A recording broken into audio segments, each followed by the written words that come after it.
Ready? Comments.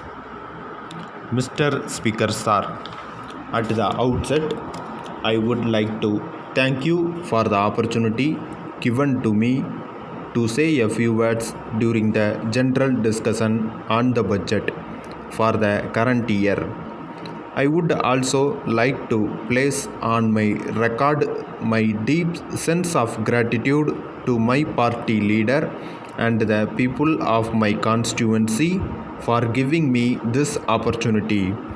I agree that the budget is a document showing the estimates of income and expenditure for the coming financial year. At the same time, I feel that it should be a vision document aiming at all round development of the state. From what viewpoint, the budget of a welfare state must be the basis of long term plans and it must provide ways and means for the economic betterment of the poor. In other words, it should be a welfare state aimed at solving the problems facing the people of the state and outlining the future course of action of the government. I would like to point out that taking into consideration all these things, our party has prepared a model budget based on our party policies. A copy of this document was sent to the government and also other party leaders, and I hope and trust that the government would have gone through it before framing this budget. On this occasion, I would like to point out that the practice of producing a shadow budget on the part of the opposition is in practice in England, and as our party wants to be a responsible opposition, we have taken care to present a model budget and thus performed our duty to the people of this state. First of all, I would like to thank this government for having accepted some of the suggestions made in our model budget.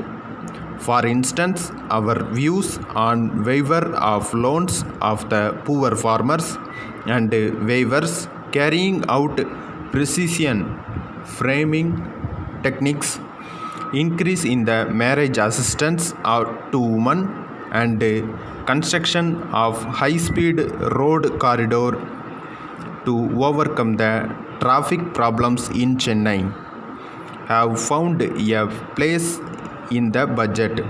I thank the government once again and especially the Honorable Chief Minister for accepting our views for the betterment of the people of the state.